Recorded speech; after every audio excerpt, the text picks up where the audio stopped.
Hey encouragers, I'm Nathaniel Bickley. I just wanted to take a few moments to re-examine the channel and discuss a few things with you. So let's jump right into it.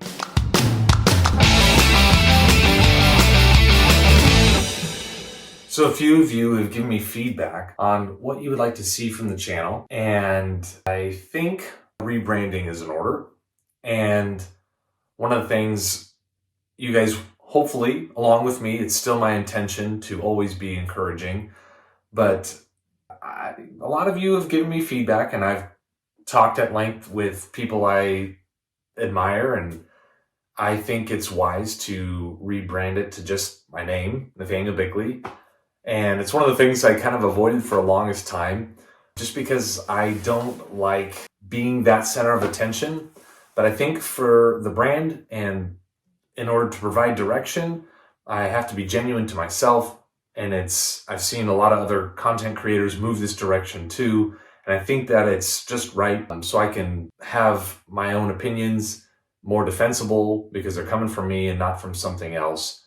And I don't want to misrepresent anyone else or represent anybody else or anything other than myself. I do hope overall it's still encouraging. And that's why, for those of you who started this journey with me, the original 2,500 or so of us that there are, that I first of all say thank you guys for following me. I also hope that we stay focused on the main topic of encouragement. That is going to be my goal during this, and I hope you guys will continue joining me. I don't know how it's going to look. I haven't teased it all out and figured out what I'm going to be doing, but for now, it should generally remain encouragement. But I just wanted to put that out there, so if you notice some changes, I'm just teasing it out. And I'd love your feedback, so provide comments below, jump in wherever you feel that you could provide some useful, constructive input. And I'm excited for where it's going to go, but I believe that the best way to move forward is being genuine and kind of staying focused on my own opinions and branch out a little bit from just positive stories. I want to stay focused on what's happening and what's real. I don't want to be false and only focus on the positive, but generally that's where my philosophy is, because I am an optimist by nature, and I think there's always got to be a so what to the effect of how can we change things for the better, because obviously things have got to move forward and progress, and I think this is the best way to do that is by staying original to my brand, Nathaniel Bickley. So welcome to the Nathaniel Bickley Show, i.e. encouragement. I'll keep my handles the same. I don't plan on changing those, but you guys can find me and share these channels here. So moving on a little bit from that, I wanted to move on to share a little bit about myself so you guys know a little bit who I am. So the first thing is you should probably know where I'm coming from. I won't share this information a lot, but this will be the kind of intro episode to show you some of these things. And then I want to talk about where we're headed. And I wanted to share a few of those kinds of things. So optimism and encouragement play out in a lot of different areas of my life. And one of those, besides family and faith, is entrepreneurship. And that's why these things are here.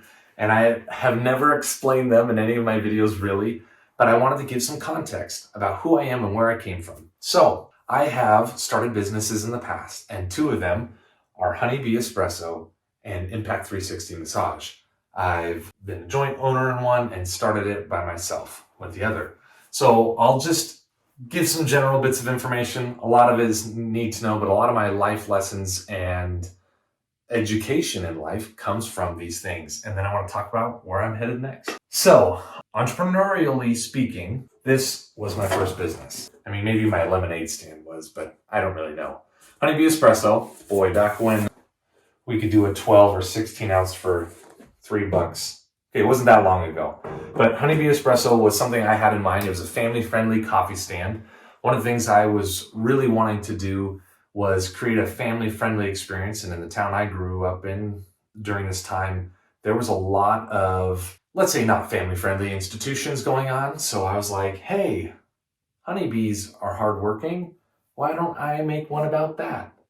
And so I did that, and I wanted to be the Boeing of coffee stands, where I could provide educational benefits and schooling opportunities and healthcare and all these different things to my baristas. Because I had a lot of friends at the time who had been baristas for, about 10 years, and they had nothing to show for it. And this is something I was like, why can't we do that? Especially if we run it successfully and meet customer needs and do all those things. Well, I did that for about 2 years, and I turned it around and sold it. But I learned a lot of lessons, and maybe at some point they'll come out through my discussions with you guys and my points of view. But that was my first business, and I really enjoyed that. And it was a lot of hard work, and I learned a lot. And the funny thing is, between Honeybee and Impact 360 Massage, it was a therapeutic, sports kind of focused therapy clinic for local semi-pro baseball and hockey teams and other sports enthusiasts who could afford to have this treatment. And one of the things I learned about this during this time, it was just, being aware of one of the most valuable lessons I learned during this time was be careful who you get into business with. So I learned a lot about partnerships here. And it's one of those lessons I took with me, and eventually that business sold as well. And I took those lessons with me into a lot of different things. It's been a blessing to learn and grow in this way for me. I oftentimes joke around as an entrepreneur, people always want to typically have a plan, 72 steps in advance. And I have generally not been that, although I have learned a lot of those aspects up front. Obviously, there are some bare minimum things. But I have lived my life by Braille a lot of times. And I mean that in the sense that I have to feel my way through everything a lot of times. Sometimes you can sit there and explain it to me 1,000 times, but I do it once and I get it. Quick story. One of my favorite mentors in life, named Sean Bressler, he taught me I can't remember exactly if he was a collegiate baseball player, but I know he had the capabilities to get there. Life had a different calling for him. And I used to not like baseball very much and think it was very practical. So I apologize for those of you that this offends. But he one day grabbed a football, which is what I understood, and he said, let's play catch, and I'm going to explain the concept to you. And we started having a conversation, and he said, I'm going to show you the changeup, and I want you to be really focused on this ball because I need you to be able to catch it because I'm going to slowly throw it harder and harder. And I was like, okay, I could do that. I'm an athlete, whatever, And he's throwing it slowly, and then faster and faster and faster. And pretty soon, as I told you, he was a pitcher. He could just crank this ball right at me. And it was like, you can feel the heat on your hands. I was like, okay. And we're reaching a limit. And then he's still talking to me. We're talking about the dynamics of baseball. And he does the same arm motion of the really fast pitch he just did. And then he released it on a delay. And my eyes, I thought I was tracking the ball and I was tracking his movement. But I went like this. And it hits me right in the face. Boom. I just stumbled back. And I'm like, that's when it hit me. But seriously, that was a valuable lesson. It taught me a lot. And this is what business has taught me along the way. So as I've gotten into investing, in between these two, I got into real estate, and up until marriage and even to now, I've been learning these processes along the way. And it's been a wonderful thing. And I hope that each and every one of you attempts entrepreneurship at one point in your life. It is so valuable and it's empowering and you can learn a lot. So I just want to encourage each and every one of you. You may try, you may fail. Through all my businesses and stuff, I've run into brick walls, real estate. I'm like, oh my gosh, buying houses that are falling apart and different things like that. You overcome some hurdles because you have to. And it's been invaluable. And so it's given me courage, like David, to not only face the lion and the bear, but to go after Goliath. So you should do the same. That brings me to my next point. The last two things I want to talk to you about. The first is I am trying 2 new endeavors, and the 2 new endeavors I'm working on are Seraph Security AI solutions. I'm trying to roll out some AI solutions to assist with loss prevention and extrapolate that across some other spaces to help smaller businesses afford the level of security that can actually provide protection for their business. And in this day and age, it's at our fingertips, and I know we can do it. And I've started working with that, and it's a small startup, but I am super excited to be working with my team. And it's been a great experience so far, and I want you to know about it now. So when you hear about it in the future, it's something that encourages and emboldens you to try the same. And the other thing I'm really excited about is called Bitflix. Go to bitflix.vip, and they're not a sponsor, and neither are these people. These are all just projects that are near and dear to my heart. This is who I am as Nathaniel Bickley. So Bitflix is basically taking entertainment content and moving it to privacy and ownership again. Almost like a DVD where you used to own it in person, and that's what we're working towards. Eventually, it should be on blockchain.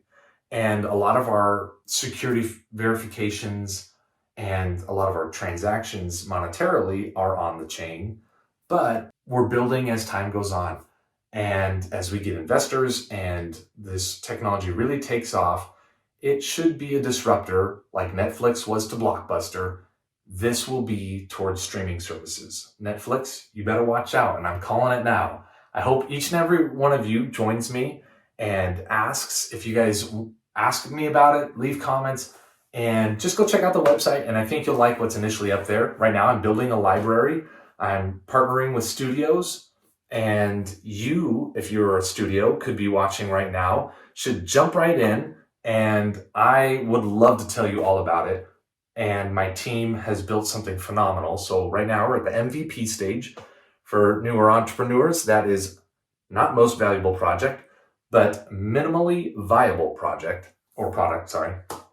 But I think this is an opportunity to change the way we deal with entertainment and to bring the space back under control. It'll even change, in my opinion, how content is generated, because what it should do is give more revenue back to the creators.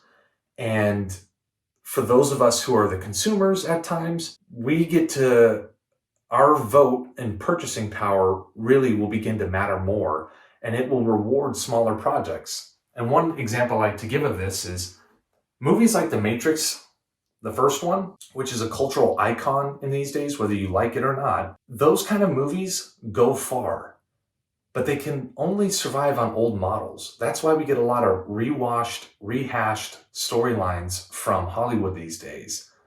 They're very standard. Only studios like Angel Studios really stand out and make new stories because they're going after a different model than the standard. And for one, they are setting the new standard, and I'm really grateful for that. But each and every one of us should want to see movies like The Matrix or, I don't know, The Departed, or different ones that are kind of going to be more smaller studios, Good Will Hunting, those kinds of asymmetrical ways of thinking. I'm going to have a few videos coming out about the movie industry and about Bitflix shortly, so stay tuned for those. But I just wanted to encourage you that this model will allow the creators to retain more of their profitability, and after theaters give them more options than streaming does at a fraction of the cost. So this should be something that gets both studios, creators, and consumers all excited about. So I'm looking forward to where this goes. And if you want to be part of that journey, there will be opportunities soon. I'm going to be doing like an initial coin offering and hopefully some other things like that, depending on how many investors jump on board right away. I got to fund it. I want to move past this MVP stage into the more in-depth things, but I have exhausted many of my resources personally, and I'm trying to also maintain a family and work a job full time. So if you want to see something extraordinary happen and be a part of it, then I encourage you to look it up and then reach out to me. The final thing I want to share with you is this little guy here. You'll see him popping up in these episodes of encouragement. I am not a huge proponent of I don't know what they call them anymore, but storyboards, my wall, whatever that's called. Take a good look there. That is a picture of something I like to reflect on from time to time when I'm sitting there thinking my super deep thoughts. And this is an aerial view of Bickley Castle. As you may know, my name is Nathaniel Bickley. I have no idea if I'm connected with that at all, especially since it's spelled Bickleig. But I keep that there to remind me of, for not just myself, but for my kids and those around me, not just my family immediately, that I'm building a legacy and I'm trying to leave something for them. And that includes you. You, the encouragement community, are part of the legacy I am trying to build and leave for the world. And I hope that each and every one of you will, in your own way, build your own legacy and keep something around like that picture for me that keeps you focused on it and what your ultimate goal is. For me, that always directs me to a higher power. But for you, if it doesn't do that, I hope that you learn to lean on the hope of a future. And as I share these thoughts and as we transition this time to just a new era of this channel, I hope it encourages you, blesses you. I will probably throw in interviews and things like that as time goes on. I don't know what I will be able to do. So let's just hope for the best. Yeah. One more thing I'll probably share with you that I didn't actually include at the beginning, which I meant to, is I do have a background in law enforcement, mainly in corrections, but a short stint on the road. And also, I was in the military. I did Army psychological warfare, and it helps me really examine with a professional level of scrutiny the way our news cycles play out and how informing and influence campaigns are being carried out by the media. And I want to share that with you as my friends and my community here, because I want you to be aware of the traps and for you not to get caught up in them. So I hope you guys will bear with me during this time, because I know that a lot of different things will come out, but this will also be a time of growth as it is now. And thank you for being my first 2,500 subscribers and the start of a great community. I hope that we continue to build one another, and for always and ever, no matter what it's called, we will always be encouraging one another. So God bless you guys. Have a great week, and I will see you next week.